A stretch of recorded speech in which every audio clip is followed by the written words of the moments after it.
Selamat hari Minggu, Bapak, Ibu, dan Saudara yang terkasih dalam Tuhan Yesus Kristus. Memasuki Minggu Advent ketiga, kiranya sukacita kita semakin meluap. Dalam kalender liturgi, Advent ketiga merupakan Minggu sukacita. Hari ini kita menyalakan lilin ketiga Advent yang melambangkan sukacita atas kedatangan Kristus yang makin mendekat. Kiranya hal ini juga mendorong kita menyambut kedatangan Kristus dengan penuh sukacita. Kita juga dipanggil untuk memberi kesaksian tentang Yesus Kristus. Dan ini merupakan panggilan bagi setiap orang percaya untuk dapat menghadirkan sukacita bagi semua. Sekarang kita memulai kebaktian minggu ini dengan menyanyikan lagu pujian dari Kidung Jemaat 81 bait 2 dan 4, "Oh datanglah Immanuel."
Ibadah Advent ketiga ini kita awali dengan sebuah keyakinan bahwa pertolongan kita datangnya dari Allah yang mencintai manusia. Sang Mesias yang telah dinubuatkan untuk memulihkan dunia yang telah dicemari dosa, direngkuh kembali ke dalam kesucian Allah, dan yang dengan kuasa Roh Kudus membaharui seluruh ciptaannya.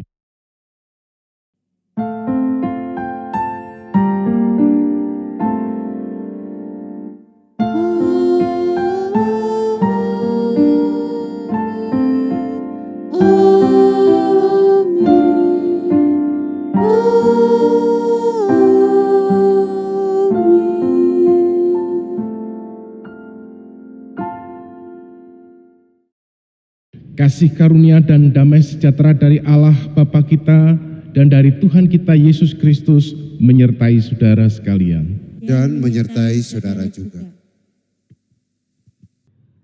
Umat yang dikasihi dan mengasihi Tuhan Yesus, hari ini kita telah memasuki Minggu Advent ketiga. Kiranya sukacita kita makin meluap karena janji Allah yang dinubuatkan Nabi Yesaya akan digenapi, bahwa Mesias itu akan datang kembali. Tema untuk kebaktian Minggu Advent ketiga ini adalah bersaksilah tentang Dia, bukan aku. Jadi dalam ibadah hari ini, sebagai umatnya kita dipanggil untuk memberikan kesaksian tentang Sang Mesias, Tuhan Yesus dan kedatangannya kembali kelak. Sebagaimana yang tertulis dalam Yohanes 1 ayat yang ke-6 sampai ke-8. Datanglah seorang yang diutus Allah, namanya Yohanes. Ia datang sebagai saksi untuk memberi kesaksian tentang terang itu, supaya oleh dia semua orang menjadi percaya. Ia bukan terang itu, tetapi ia harus memberi kesaksian tentang terang itu. Mari kita menyambut firman Tuhan ini dengan menyanyikan lagu pujian dari Kidung Jemaat 60, baitnya yang pertama dan ketiga, Hai makhluk alam semesta.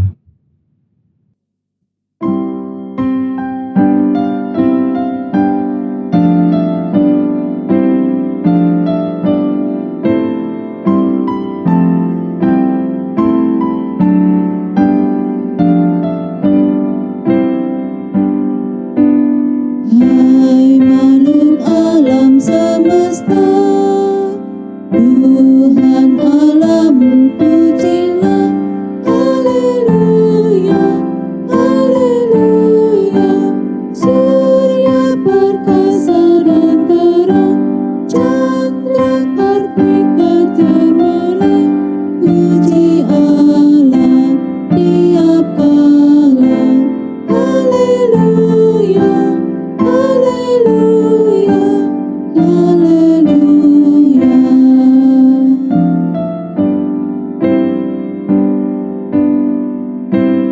Air yang murni dan jernih, penawar haus pembersih, haleluya, haleluya.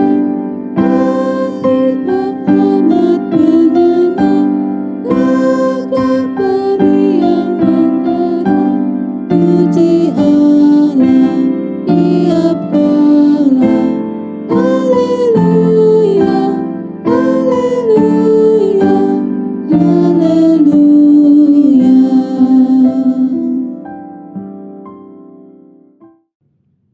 Saya mengundang jemaat untuk bersama-sama berdoa. Kita mengakui setiap salah dan dosa kita. Ya Allah yang Maha Pengasih dan Maha Pengampun, kami mengaku telah berdosa terhadap Engkau Tuhan. Karena kami terlalu sibuk menghitung berkat materi dan finansial yang banyak dari-Mu. Sementara masih banyak orang di sekitar kami yang kesulitan dalam mencari nafkah dan juga rezeki sehari-hari. Namun kami tidak peduli kepada mereka. Kami belum bisa menjadi saksi tentang Engkau, Sang Terang itu. Tuhan, ampuni kami. Kami sibuk mengomentari segala kejadian terkini, mulai politik, budaya, agama, sosial ekonomi, hingga kriminalitas dan lainnya. Namun kami tidak berbuat apa-apa untuk memperbaiki keadaan. Kami belum menjadi saksi tentang Engkau Sang Terang itu. Tuhan, ampuni kami. Kami sibuk mencaci, memaki, di dunia nyata maupun di dunia maya. Namun kami gagal untuk menciptakan suasana yang damai. Kami sibuk menggunjing, bergosip, hingga akhirnya memicu ketersinggungan, menyakiti hati sesama kami. Namun kami kurang berempati kepada sesama kami. Tuhan, ampuni kami. Kami berdoa di dalam nama Tuhan Yesus Kristus, Juru Selamat dan Penebus dosa kami yang hidup. Amin.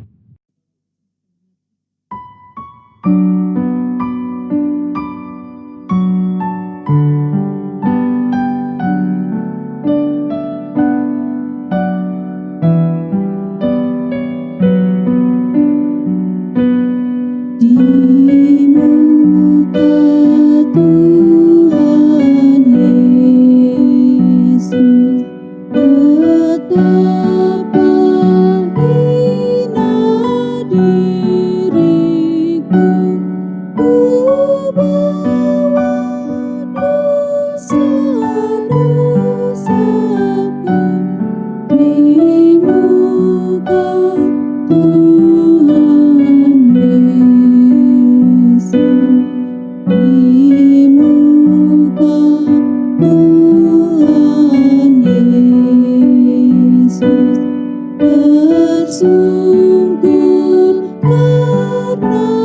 dosaku, ku buka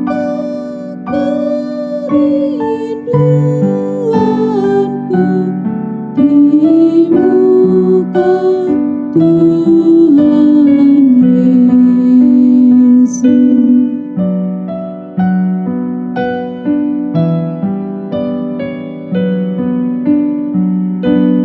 Di muka Tuhan Yesus, ku insaf akan salahku, ku tobat kini hatiku di muka Tuhan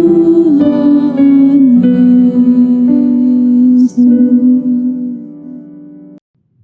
Jemaat dimohon untuk berdiri.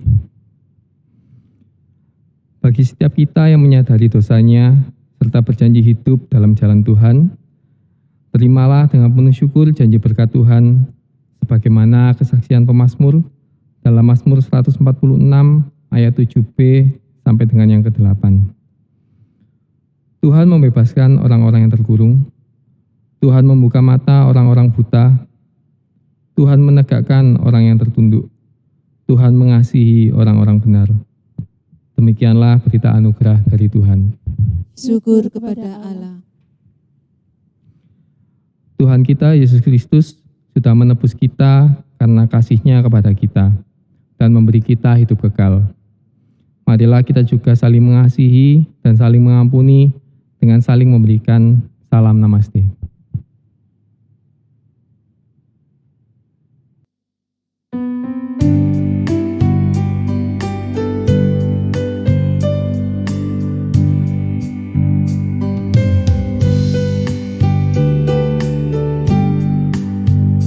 Perubahan besar di kehidupanku sejak Yesus di hatiku. Di jiwaku bersinar terang yang jelas sejak Yesus di hatiku.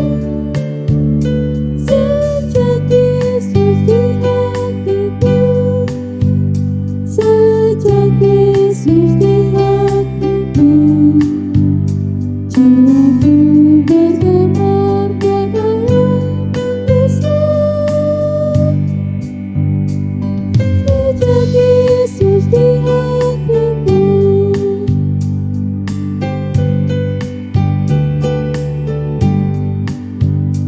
Aku tobat kembali ke jalan benar sejak Yesus di hatiku. Dan dosaku dihapus, jiwaku segar sejak Yesus di hatiku. Sejak Yesus di hatiku. Sejak Yesus di hatiku. Jiwaku bergemar pada yang besar. Sejak Yesus di hatiku.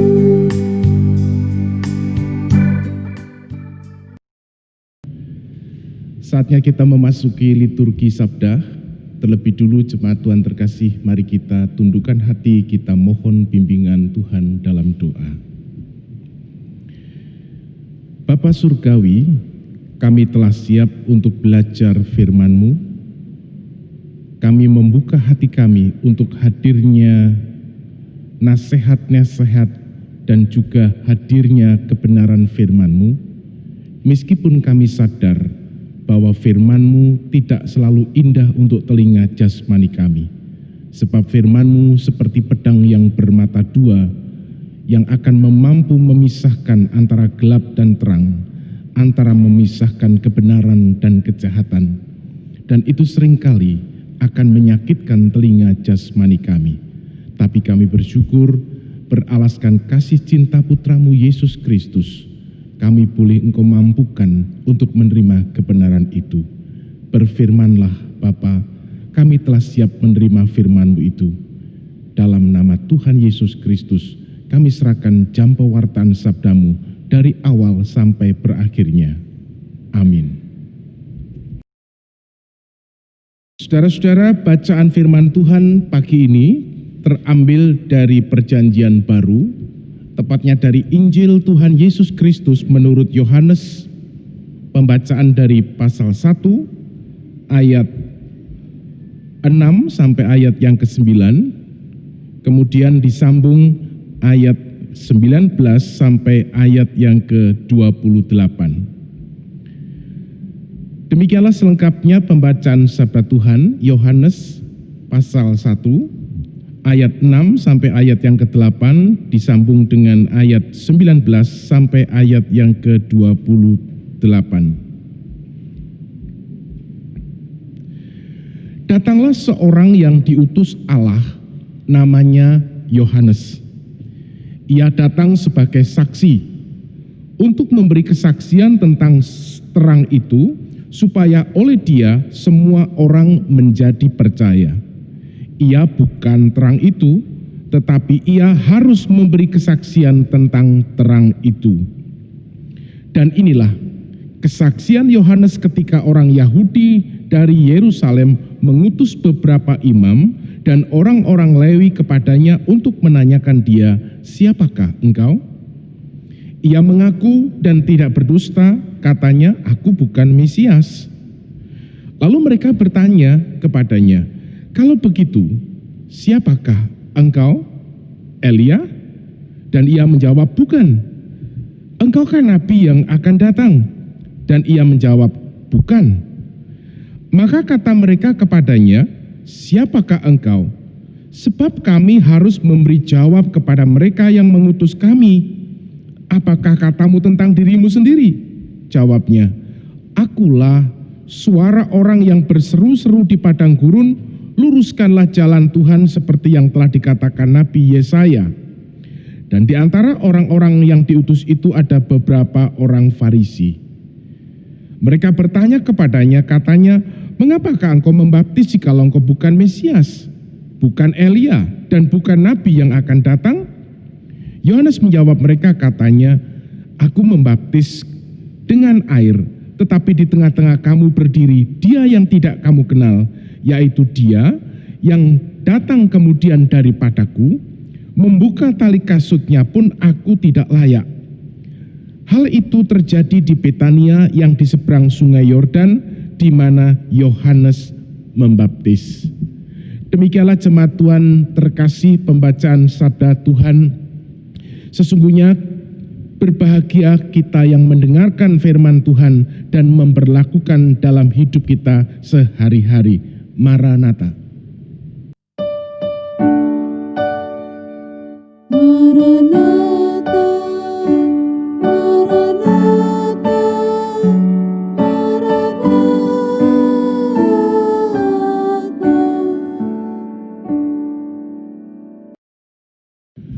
Shalom Bapak Ibu, salam sejahtera dalam kasih Tuhan Yesus Kristus.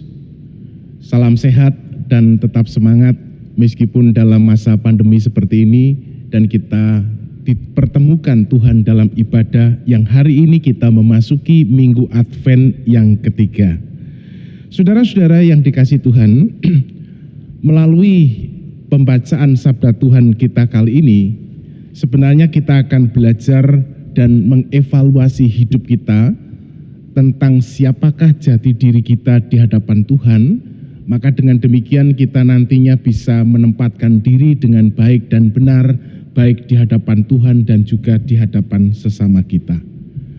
Saudara-saudara, melalui bacaan Injil menurut Yohanes dalam pasal 1 tadi, di sana dikisahkan tentang dialog antara Yohanes Pembaptis dengan para imam dan orang-orang Lewi yang diutus oleh Yerusalem untuk mengetahui tentang Yohanes, tentang siapakah dia sesungguhnya. Karena saudara-saudaraku, power atau kekuatan atau pengaruh dari khotbah-khotbah Yohanes itu sampai ke telinga bait Allah. Disitulah mereka ingin tahu tentang siapa sesungguhnya Yohanes Pembaptis itu. Nah, melalui dialog itu saudara-saudaraku, kita akan belajar tentang bagaimana seharusnya, maksud saya melalui dialog itu kita akan belajar tentang bagaimana mengenal diri. Selanjutnya, setelah kita mengetahui tentang siapa jati diri kita, kita bisa juga menempatkan diri di hadapan Tuhan dan juga di hadapan sesama. Caranya bagaimana saudara-saudara? Caranya adalah mari kita gali kebenaran firman Tuhan yang ditulis di dalam kitab Yohanes ini tentang percakapan antara Yohanes Pembaptis dengan para imam dan orang Lewi itu. Saudara-saudara, yang pertama kita melihat bagaimana Yohanes Pembaptis ini menjawab tentang pertanyaan, siapakah engkau? Yang kedua kita melihat bagaimana ketika dia menjawab pertanyaan para imam dan orang Lewi tentang apa yang kamu perbuat. Dan yang ketiga saudara-saudaraku adalah tentang bagaimana Yohanes Pembaptis menjawab pertanyaan para imam dan orang Lewi itu tentang pertanggungjawabannya. Karena apa? Karena di situ dikatakan bahwa Yohanes Pembaptis mengaku dengan jelas tentang siapa dirinya bukan Mesias dan bukan Elia seperti yang diagung-agungkan oleh orang Israel pada waktu itu. Tetapi Yohanes Pembaptis melakukan pembaptisan. Jadi intinya saudara-saudaraku, melalui 3 jawaban atas pertanyaan ini kita bisa belajar tentang siapakah jati diri kita. Saudara-saudaraku yang saya kasih dalam Tuhan, hidup harus dimulai dengan pemahaman tentang jati diri. Suatu hari saya pernah diminta untuk membawa renungan atau memberikan motivasi kepada karyawan-karyawan perusahaan di Surabaya, dan kemudian dalam kelas atau kelas motivasi itu saya mulai dengan sebuah pertanyaan. Pertanyaannya sederhana sebenarnya, dan mungkin juga pertanyaan ini saya akan lontarkan kepada Bapak Ibu sekalian. Pertanyaannya begini, siapakah Anda? Survei membuktikan bahwa ketika saya bertanya siapakah kamu, mereka akan menjawab nama. Oh, saya ini Anton. Oh, saya ini Wati. Oh, saya ini, dia menyebut nama-nama yang berbeda-beda, saudara-saudaraku. Atau mungkin kalau tidak menyebut nama, mereka akan menyebut tentang statusnya atau jabatannya. Oh, saya ini direktur di sini. Oh, saya ini bagian staf di accountingnya, Pak, dan seterusnya dan seterusnya. Padahal pertanyaan saya sangat simpel, siapakah Anda?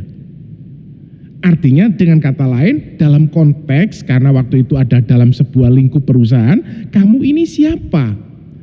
Saya ingin saudara-saudaraku sebuah jawaban yang lebih mendalam dan lebih kontemplatif. Karena disitulah saudara-saudaraku kita akan bisa melakukan apa yang kita pahami tentang jati diri dan bagaimana seharusnya kita melakukan sebuah pekerjaan. Saudara-saudaraku yang dikasihi Tuhan, siapakah Anda? Ini penting. Yohanes Pembaptis ditanya, siapakah kamu? Apakah engkau Elia? Yohanes Pembaptis menjawab, oh bukan, saya bukan Elia. Kalau begitu apakah engkau Mesias? Apalagi Mesias? Bukan. Kalau begitu siapakah engkau? Karena apa? Karena pengaruhmu itu sudah seantero dunia Yerusalem pada waktu itu. Tapi dia berkata, aku adalah suara orang yang berseru-seru di padang gurun. Saudara-saudaraku yang dikasihi Tuhan, jawaban ini sebenarnya membutuhkan sebuah permenungan, dan itulah menjawab tentang siapakah kita. Bapak Ibu, kalau kita belajar dari kitab Perjanjian Lama, semoga saudara masih ingat dengan khotbah-khotbah saya pada masa-masa sebelum pandemi dulu, ya, tentang siapakah kita. Saya ingin saudara selalu ingat tentang jati diri ini, sebab memahami jati diri akan mampu membawa kita bagaimana dan mengapa kita melakukan kehidupan ini. Saudara masih ingat kisah tentang Adam dan Hawa? Kisah Adam dan Hawa itu ditulis di Perjanjian Lama kitab Kejadian, ya. Jadi secara ringkas di sana dikatakan setelah Tuhan Allah menciptakan langit dan bumi, lalu Tuhan menciptakan manusia. Setelah selesai manusia diciptakan, kemudian manusia itu diambil dan ditempatkan di sebuah taman namanya Taman Eden. Saudara tahu kisahnya ditulis untuk apa manusia ditempatkan itu? Ternyata di situ tertulis untuk mengusahakan dan memelihara taman itu. Nah, sebenarnya kalimat kata mengusahakan atau dalam bahasa Ibrani-nya disebut abuda, ya. Dan seorang pelaksana atau pelaku dari abuda adalah seorang abdi. Sesungguhnya itu sekaligus mengajarkan dan membuat manusia harus sadar bahwa kita adalah seorang abdi. Apa Bu, Pak? Abdi, ya. Jadi kita ditempatkan di sebuah, Adam dan Hawa ditempatkan di sebuah taman untuk mengusahakan dan memelihara taman. Kata mengusahakan itu artinya adalah abudah, yang kalau dalam kita kenal dalam bahasa Arab adalah ibadah. Jadi sebenarnya manusia itu diciptakan memang untuk ibadah, dan melakukan ibadah itulah maka kita disebut abdi. Abdinya siapa saudara? Abdinya Tuhan. Nah, jadi selaras dengan itu sebenarnya kitab Yohanes mengingatkan kita dalam Minggu Advent yang ketiga ini tentang siapakah kita. Melalui jawaban Yohanes Pembaptis kita menemukan sebuah kebenaran.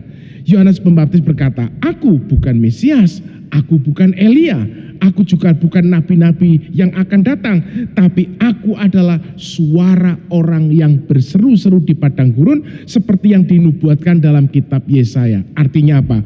Aku hanya seorang abdi yang sedang mempersiapkan kedatangan Tuhan. Jadi dalam drama liturgi itu sebenarnya dia sedang dalam bacaan itu dia sedang mempersiapkan tentang sosok yang sesungguhnya sedang ditunggu oleh kehidupan manusia, yaitu Mesias. Jadi aku ini hanya seorang abdi. Makanya ketika dia ditanya, kalau memang kamu bukan Elia, kalau kamu bukan nabi yang akan datang, kalau kamu memang bukan Mesias, lalu mengapa? Apa yang kau lakukan ini? Disitulah saudara-saudaraku jawaban yang kedua. Maka Yohanes Pembaptis itu melakukan karyanya. Jadi ketika dia memahami tentang siapa dia, aku hanya sebagai suara orang yang berseru-seru di padang gurun, luruskanlah jalan untuk Tuhan. Aku hanya seorang abdi, dan seorang abdi aku melakukan pelayanan. Nah, saudara-saudaraku, pertanyaan yang sama untuk kita renungkan dalam memasuki Minggu Advent. Siapakah engkau? Dan apa yang engkau lakukan? Aku adalah seorang abdi Tuhan. Aku seorang pelayan Tuhan. Apa yang sedang engkau lakukan? Seorang abdi diutus oleh Tuhan. Yohanes Pembaptis berseru-seru di padang gurun, dan dia berkata, bertobatlah, kerajaan Allah sudah dekat. Lalu apa yang kita lakukan sekarang? Apa yang harus kita lakukan sebagai seorang hamba Tuhan, sebagai seorang abdi Tuhan?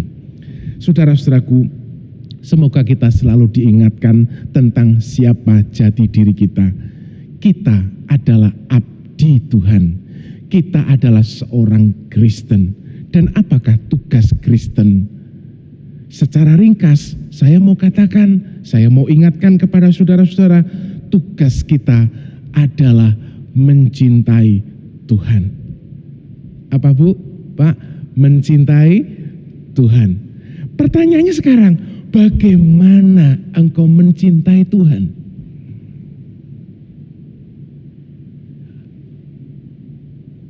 Bagaimana kita bisa mencintai Tuhan, saudara-saudaraku?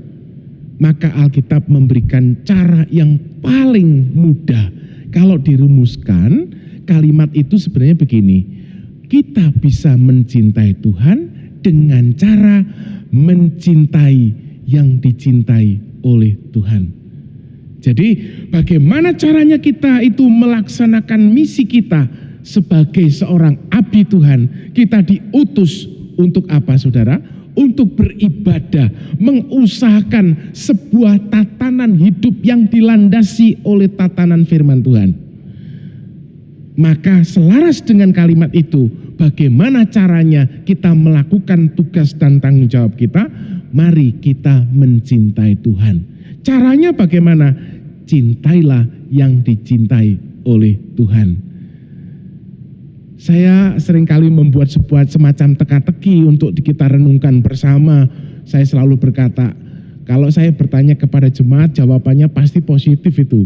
Tapi ketika di lapangan belum tentu. Karena apa? Karena belum ada dasarnya. Saya biasanya bertanya, jemaat Tuhan, di antara saudara yang hadir di sini siapa yang mencintai Tuhan? Semuanya angkat tangan, saudaraku. Semuanya antusias berkata, iya, kami mencintai Tuhan Yesus. Tapi pertanyaannya, apakah ada di antara saudara yang pernah melihat wajah Yesus? Jangan kita membuat halusinasi. Yesus itu seperti di kalender, saudara. Gambar-gambar Yesus di situ. Bukan. Itu hasil karya seorang seniman sebenarnya, ya. Bahkan ada yang salah paham, saudaraku, dan berkata dengan fanatik, itu loh Pak, Yesus itu. Yang mana? Lalu dia menunjuk di gambar gede, ada gambar baliho lah, apalah gitu ya. Ada seorang sosok yang model Timur Tengah sana, tinggi, rambutnya gondrong gitu ya. Lalu dia pakai jubah putih, lalu dia bawa tongkat begitu. Lalu dia gendong kambing gitu. Nah, biasanya kalau kita sudah melihat seperti itu, persepsi kita apa? Berarti kalau itu Yesus itu adalah seorang gembala. Lah padahal Alkitab mengatakan bahwa Yesus itu lahir di sebuah keluarga yang sebenarnya pekerjaannya adalah tukang kayu. Lalu sejak kapan Yesus digambarkan seperti itu? Ya, nanti dulu. Artinya apa? Artinya gambar itu hanya sebuah ilustrasi dari para seniman. Dan uniknya saudara mempercayai gitu ya. Tapi kalau saya bertanya kepada saya, kalau menurut Pak Didi sosoknya seperti apa? Saya pasti akan ngomong, kalau kita gambar Yesus itu mbok digambar laki-laki yang kekar. Loh kenapa kekar? Ya karena dia tukang kayu. Nah, tukang kayu biasanya dia kan motong kayu, menggergaji dan sebagainya. Pasti tubuhnya kekar. Minimal seperti itu. Wajahnya seperti apa? Sudahlah, kita nggak usah berdebat. Prinsipnya kita tidak pernah bertemu dengan wajah Yesus. Tapi kita tetap harus mencintai Yesus. Makanya saudaraku, Alkitab dengan gampang mengatakan, ya sudah, kalau kamu mencintai Yesus, cara yang paling termudah adalah cintailah yang dicintai Yesus. Sebab kita belum pernah bertemu muka dengan Yesus. Apakah logis kalau saya bertanya kepada seorang suami, suami, engkau mencintai istrimu? Ya tentu dong, saya mencintai istri. Boleh kenalan enggak? Maksud Bapak, ya saya ingin tahu karena saya belum pernah bertemu dengan istrimu. Saya mau tanya, istrimu tinggi atau pendek? Suami itu ngomong, saya enggak tahu Pak. Loh, saya tanya, ya sudah kalau begitu mungkin tinggi atau pendek itu relatif lah. Cantik enggak? Waduh, saya juga enggak tahu Pak. Kira-kira jawaban semacam ini bagaimana saudara? Memuaskan enggak? Kita bingung saudara.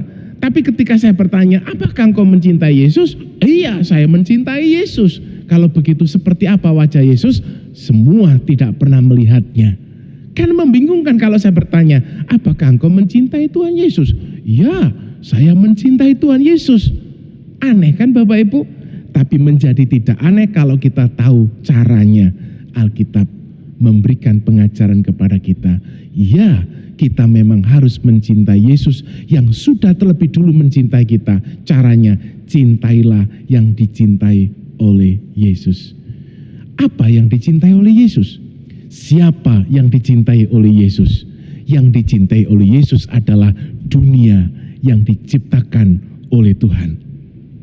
Siapa yang dicintai oleh Yesus? Yang dicintai Yesus adalah manusia yang sudah jatuh di dalam dosa. Maka sebenarnya kalau kita memahami jati diri kita sebagai abdi Tuhan yang mencintai Yesus, maka kita bisa juga mengaplikasikan dengan cara yang sederhana bagaimana bentuk ibadah kita. Saudara tahu, masa-masa pandemi mungkin kita akan susah bertemu fisik Bapak Ibu, tapi apakah kita tidak bisa melakukan ibadah? Bisa melakukan ibadah. Sebab apa? Sebab ibadah kekristenan adalah ibadah yang dilandasi untuk mencintai Tuhan dengan cara mencintai yang dicintai oleh Tuhan. Dan itu bisa kita lakukan di mana, kapanpun, bersama dengan siapa. Kita mencintai yang dicintai Tuhan, berarti mencintai dunia, mencintai manusianya. Tidak peduli siapakan mereka, yang penting tugasku adalah mencintai dengan cara apa? Mengingatkan kepada firman Tuhan. Bertobatlah, sebab kerajaan Allah sudah dekat. Aku hanya sebagai seorang yang berseru-seru di padang gurun dan berkata, luruskanlah jalan bagi Tuhan, karena Dia segera datang.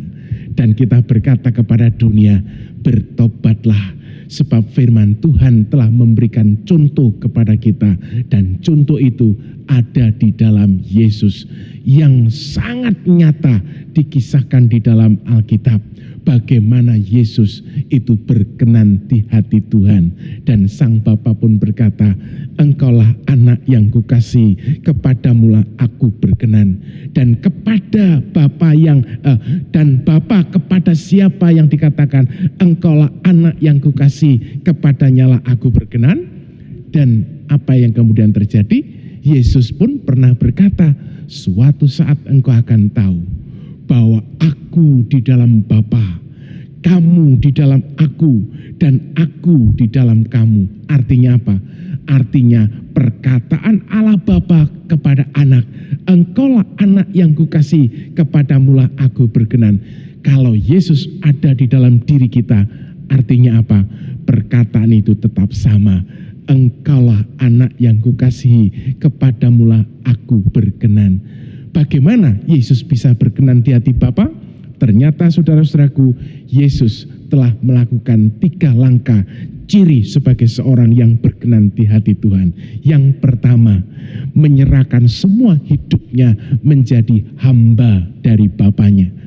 Yesus menyerahkan hidupnya hanya untuk menyenangkan Bapanya. Yang kedua, dia bertanggung jawab.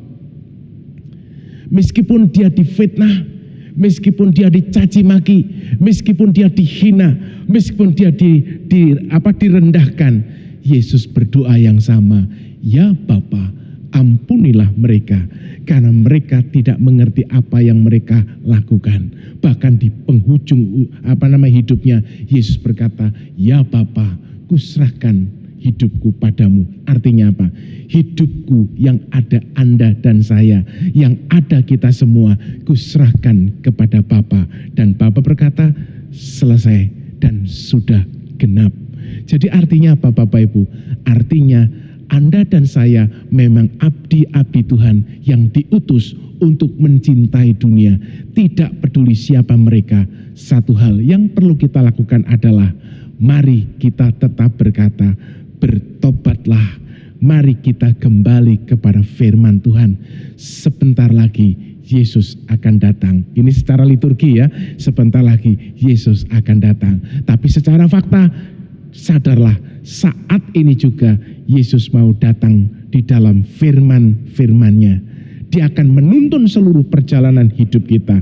Maka saudara-saudaraku yang dikasihi Tuhan, melalui pembacaan firman Tuhan ini kita belajar tentang alasannya mengapa kita selalu berseru-seru, mengapa selalu kita berkata kepada dunia, bertobatlah sebab kerajaan Allah sudah dekat.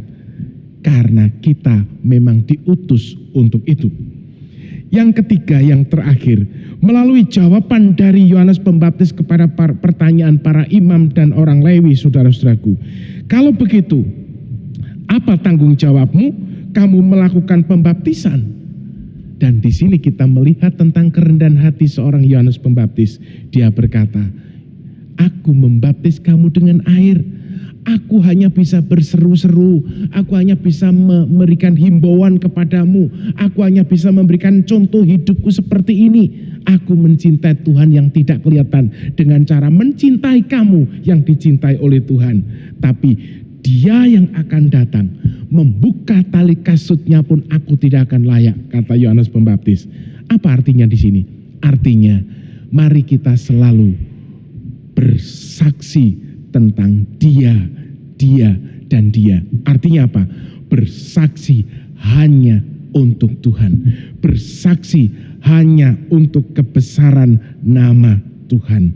Nah, Bapak Ibu dan saudara-saudaraku yang saya kasih dalam Tuhan, baiklah melalui kisah atau melalui narasi atau melalui drama liturgi Minggu Advent yang ketiga ini, kita selalu diingatkan tentang siapa kita dan mengapa kita melakukan semua pekerjaan, perkataan, pemikiran, dan semuanya, dan bagaimana kita mempertanggungjawabkan semuanya itu.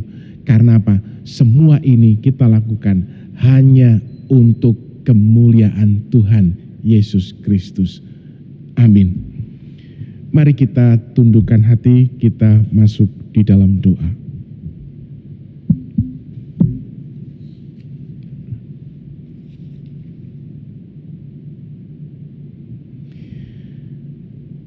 Mari kita memasuki masa hening. Kita akan renungkan firman Tuhan telah mengarahkan kita kepada tentang pemahaman jati diri kita. Kita adalah anak-anak Tuhan terkasih. Kita adalah seorang abdi yang tugasnya adalah mencintai Tuhan dengan cara mencintai yang dicintai oleh Tuhan. Kita mencintai dunia dengan memelihara alam semesta. Kita mencintai sesama kita. Dan kita selalu mengingatkan bagaimana kita bertobat dan kembali kepada firman-Nya. Maka di sini kita akan selalu memuliakan Tuhan. Karena hanya Tuhanlah. Dia yang harus makin bertambah dan aku semakin berkurang. Dialah Yesus Kristus, Tuhan yang sesungguhnya. Ya Bapa, terima kasih untuk teguran firman-Mu melalui kehidupan Yohanes Pembaptis. Memasuki Minggu Advent yang ketiga ini, Engkau mengingatkan tentang siapa kami dan bagaimana seharusnya kami menyenangkan hati Tuhan dan mengapa itu kami lakukan. Saat ini kami sadar bahwa kami adalah hamba-hamba yang telah Kau pilih dan Kau tebus di dalam Yesus Kristus untuk mencintai dunia, untuk membangun dunia dengan cinta. Dan akan selalu mengingatkan dunia untuk bertobat dari cara hidup yang sia-sia, yakni dengan cara hidup yang baru di dalam dan melalui firman. Terima kasih Bapa, kami terima tugas perutusan itu bersama untuk membangun negeri yang kami cintai, Indonesia, dan untuk selalu kami membangun mental bangsa kami Indonesia untuk mencintai Tuhan dengan saling mencintai satu dengan yang lain. Hamba sudah selesai berbicara, tapi Roh Kudus, Engkaulah pengkhotbah sejati. Engkaulah yang akan terus mengajarkan kepada kami kebenaran firman-Mu di dalam dan melalui pengalaman hidup kami sehari-hari. Terima kasih Bapa, kami serahkan seluruh hidup kami kepada Tuhan. Dalam nama Tuhan Yesus Kristus. Amin.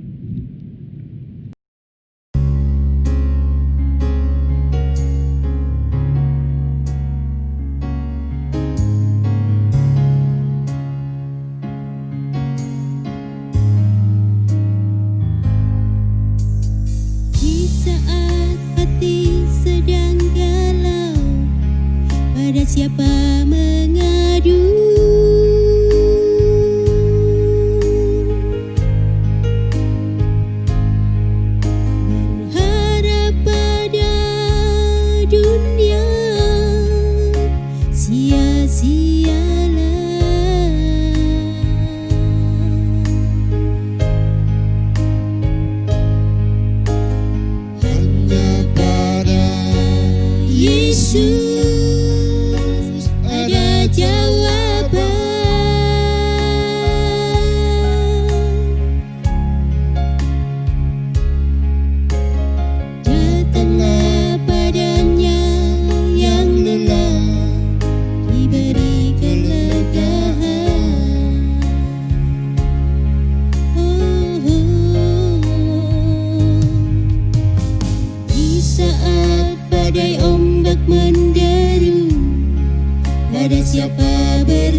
siang malam matanya tak pernah terpejam,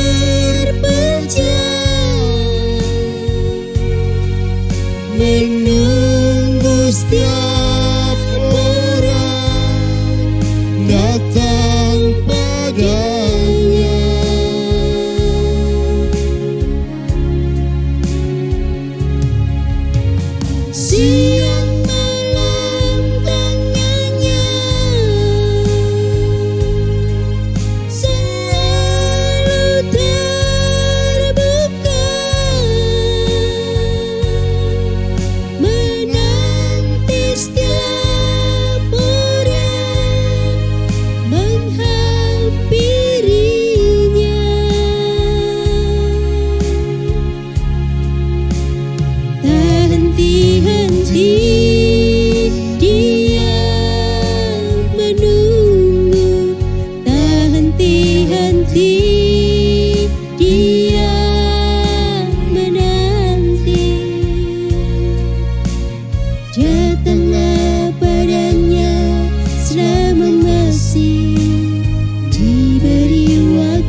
Saya mengundang jemaat untuk bangkit berdiri.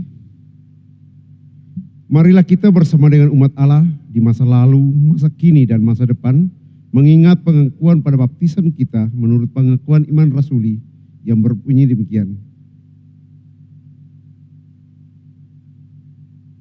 Aku percaya kepada Allah, Bapa yang Maha Kuasa, Khalik langit dan bumi, dan kepada Yesus Kristus, anaknya yang tunggal Tuhan kita, yang dikandung daripada Roh Kudus, lahir dari anak darah Maria, yang menderita sengsara di bawah pemerintahan Pontius Pilatus, disalibkan, mati dan dikuburkan, turun ke dalam kerajaan maut.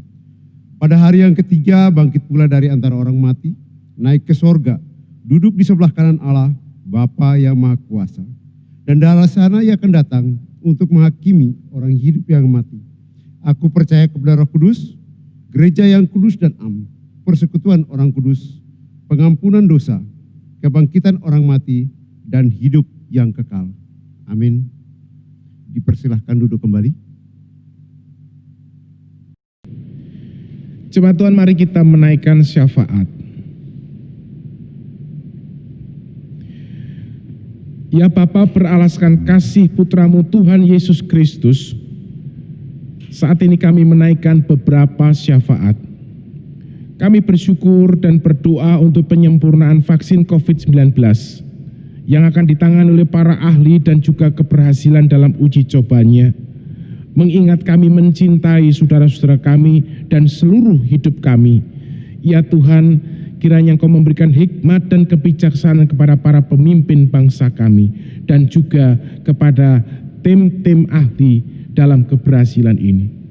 Kami berdoa juga untuk kesehatan para dokter, perawat yang mengobati dan merawat para pasien COVID-19 di rumah sakit, dan termasuk kami juga berdoa untuk Marcelina, Saudari Timo, Bapak Puji, berdoa juga untuk kesembuhan dari pasien COVID yang lainnya.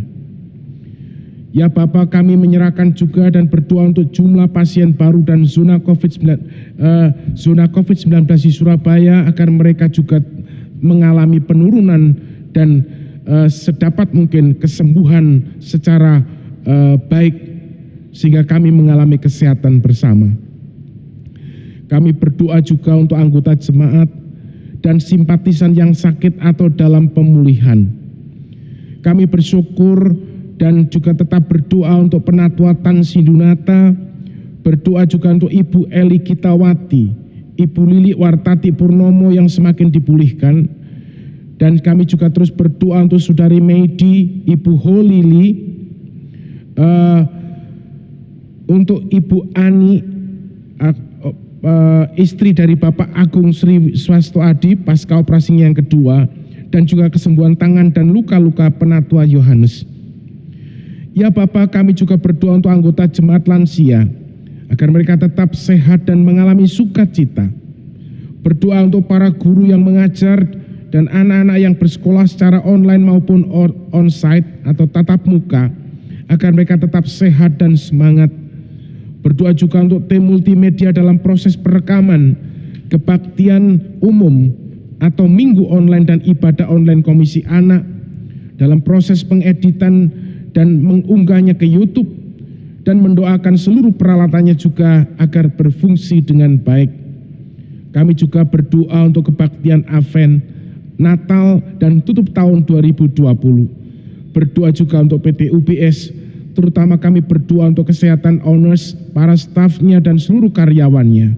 Disinilah Bapak kami percaya, beralaskan kasih cinta Putramu Yesus, kami percaya bahwa doa kami selalu Engkau dengar. Bapa kami yang di surga, dikuduskanlah namamu, datanglah kerajaanmu, jadilah kehendak-Mu di bumi seperti di surga. Berikanlah kami pada hari ini makanan kami yang secukupnya, dan ampunilah kesalahan kami, seperti kami sudah mengampuni orang yang bersalah kepada kami. Dan janganlah membawa kami ke dalam pencobaan, tetapi lepaskanlah kami dari yang jahat, karena Engkaulah yang punya kerajaan dan kuasa dan kemuliaan sampai selama-lamanya. Amin. Jemaat yang dikasihi oleh Tuhan Yesus Kristus, marilah kita menyatakan rasa syukur kita kepada Tuhan dengan memberikan persembahan kepada Tuhan sebagai dasar firman Tuhan yang terambil dari Yesaya 35 ayat 1 dan 2a. Saya akan bacakan untuk kita semua. Padang gurun dan padang kering akan bergirang, padang belantara dan akan bersorak-sorak dan berbunga seperti bunga mawar. Ia akan berbunga lebat, ia akan bersorak-sorak, ia bersorak-sorak dan bersorak-sorai. Untuk persembahan bisa kita masukkan ke dalam amplop dan dengan diberikan tanggal, bulan, dan tahun. Dan kita akan kumpulkan dan dimasukkan ke kantong persembahan pada saat kebaktian sudah dilakukan di gedung gereja lagi. Atau dimasukkan ke kotak persembahan di depan kantor gereja di gedung baru pada jam kantor atau transfer ke nomor rekening BCA 5060252744 atas nama Natalina Suprianto dan Ibu Ratna Ardani, atau Bank Mandiri 1140016330749 atas nama Gereja Kristen Indonesia Lebak Jaya.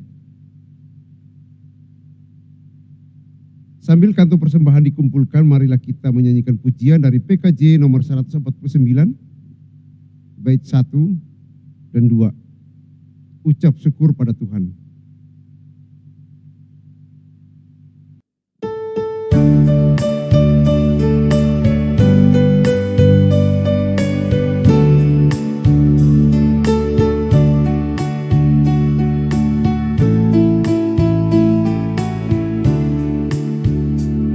Ucap syukur pada Tuhan karena kita diselamatkan oleh-Nya.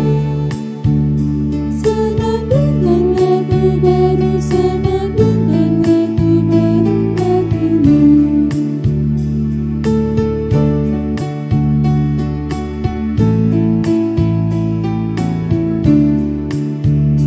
Nyanyikanlah kemuliaan karena kasih setia Tuhan yang hilang. Senang dengan lagu baru, senang dengan lagu baru bagimu.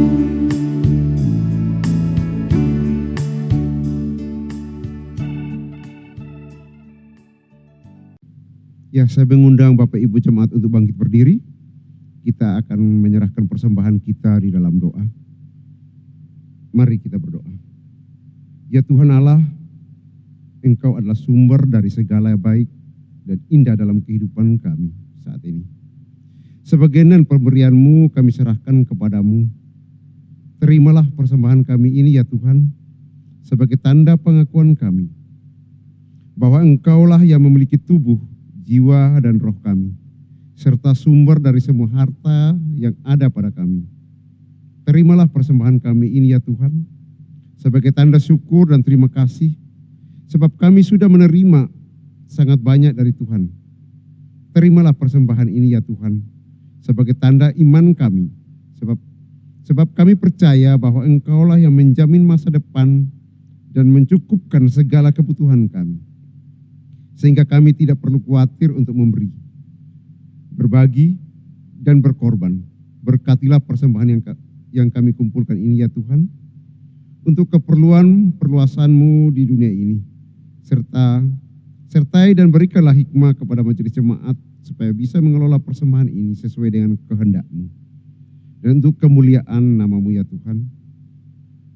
Dalam nama Tuhan Yesus Kristus kami berdoa dan mengucap syukur. Amin.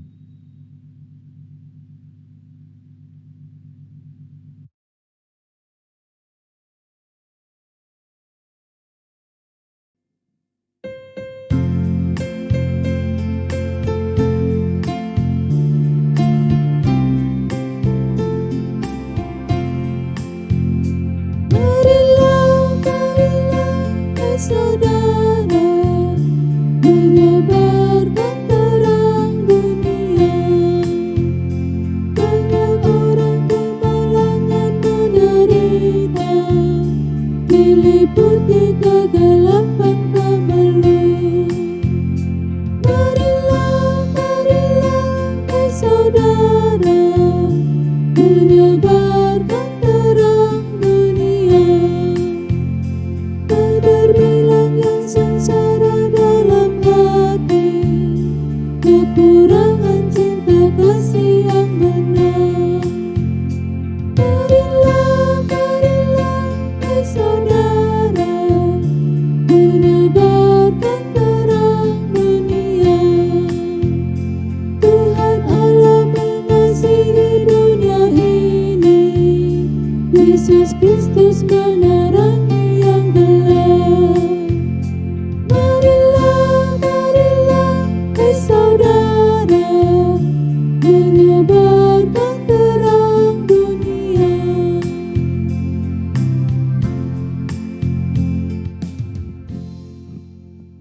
Jemaat Tuhan terkasih, mari kita berdiri. Kita akan lanjutkan kehidupan kita untuk berbagi sukacita, berbagi kesaksian kepada sesama tentang kedatangan Tuhan Yesus yang kedua kali untuk melaksanakan pemulihan atas dunia dan ciptaannya. Dan mari kita menerima pengutusan dan berkat dari Tuhan. Sekarang arahkanlah hatimu kepada Tuhan. Kami mengarahkan hati kami kepada Tuhan. Jadilah senantiasa saksi bagi Kristus. Syukur kepada Allah, Terpujilah nama Tuhan. kini dan selamanya.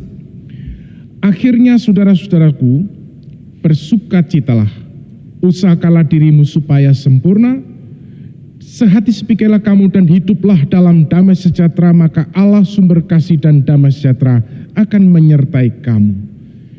Kasih karunia di dalam Tuhan Yesus Kristus, kasih cinta dan pemeliharaan Allah Bapa, dan persekutuan dengan Tuhan Roh Kudus menyertai kita semua dari sekarang sampai selama-lamanya. Amin.